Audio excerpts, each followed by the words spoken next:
Hello there, my little water warriors. Mr. Claxton here, up at Kenton's cabin. I've been weeding and seeding our vegetable patch ready for transplanting our veggies over there shortly. We've got some different root vegetables and cabbages and peas and beans and things like that to get in there. So hopefully we'll be harvesting those later on in the year to go into our little soups and stews and things that we make. But what I thought I'd do today is show you how we can do a bit of foraging for some wild nettles, and we'll make a nettle soup. Follow me. So this is a perfect time of year to be collecting your nettles, sort of mid to late spring, because they're springing up all over the place. They're not too old, so you want the nice, fresh, juicy nettle stems. Try to pick ones that aren't in the sun all day because they'll get a bit dry and a bit woody. Try to pick ones that aren't too close to I've just seen a pheasant. Don't know if you can see that. Where's he gone? Where's he gone? Where's he gone?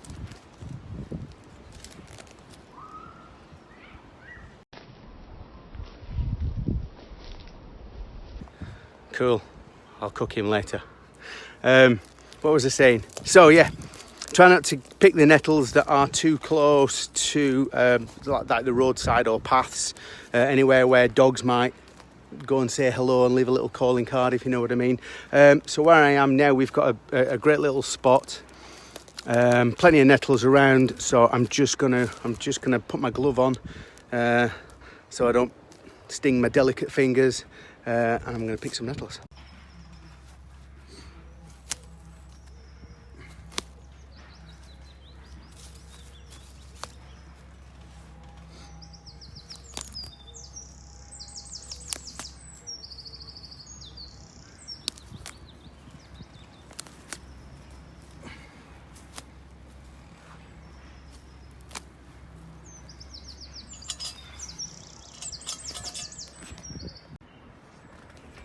So that's enough for me today. I only need to make enough for one or two people. Obviously, the more people you've got, the more nettles to collect and the bigger the pot, etc, etc. Right, I'm going to head off back to camp now and show you the rest of the ingredients that you'll need. Okay, so here are the ingredients for my nettle soup. There are different versions. Some people add flour instead of potatoes to thicken it up. Obviously, I'm going to be using things that I can grow in our school garden. So I've got some potatoes, I've got some garlic, I've got some onion, I've got some butter, some water, and some salt and pepper to season it with. A lot of the ingredients I'll be giving you will be in measurements of some. So, you know, add 2 potatoes, add 3 potatoes. Today I'm going to be sticking a couple in. I'll be putting probably about half an onion in, 1 or 2 cloves of garlic, doesn't really matter. Just chop them up nice and finely so it's easier to boil down. And I've got a stock cube there as well, a veggie stock cube. So I'm going to rinse these off now, and then I'm going to put the water on to boil. So I've got my fire going, I've got my water on, heating up so that I can pop my nettles in just to get rid of the stings. While that's warming up, I'm going to get my potatoes, my garlic and my onion chopped up. Okay, so the nettles have had a couple of minutes now. I'm just going to take them off the heat, obviously using my gauntlet so I don't burn my hand, and I'm just going to let those chill out for a minute or two while I get my onions softened in the butter. So I've got my fire going, I've got my water on, heating up so that I can pop my nettles in just to get rid of the stings. While that's warming up, I'm going to get my potatoes, my garlic and my onion chopped up. Okay, so into the pan go the potatoes and the garlic. Just give them a quick stir, and I'm going to take those off the heat again because I don't want fried potatoes, I just want nice soft potatoes. Okay, so I've added the nettle tea from earlier, from the water where I had the nettles in. So I've got my potatoes, my garlic, my onion in there and my nettle water, and that's all going to boil up for a few minutes while I carry on chopping up the nettles. Okay, so I've separated my nettles, my water and my pan, because I'm going to use my pan now to get some butter in and get the onions softened. Okay, so obviously you saw me before, I had the nettles on. The sting's gone now, so I can touch them with my bare fingers, and I'm chopping these up really, really finely.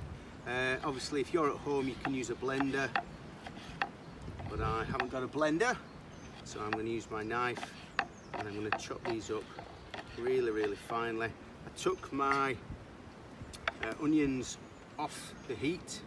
They're softening nicely in the pan, you can see behind me. And I'm going to add my potatoes and my garlic to that in a moment. Okay, you can stop there.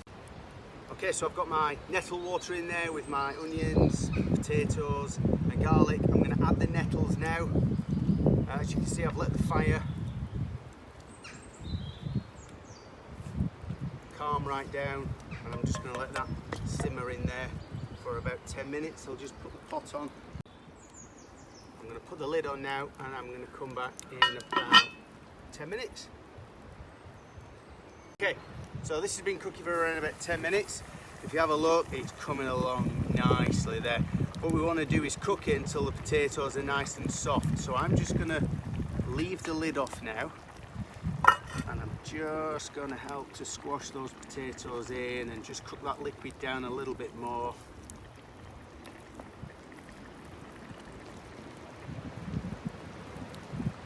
I think it'll be ready in 2 or 3 minutes. Okay, so this is ready now. I'll just bring it over to my little serving area. Let's get the lid off and see what we've got going on. Whoa, let's get a little zoom in here. So that's boiled down beautifully, and I'm going to serve that up, and I'm going to eat some. Got it? Okay, so here it is, the moment of truth. Mr. Claxton's nettle soup. So in here we added the nettles, obviously, potato, garlic, onion, vegetable stock, tiny little bit of salt and pepper, and have a little taste right now. Absolutely bang on. Nettles are a superfood, so they're full of iron, vitamin C, vitamin D, full of lots of other things that are really good for you. And apparently they help with respiratory problems, so if you've got a bit of a bad chest at the moment, get some nettle soup down you. Stay safe, water warriors. See you later.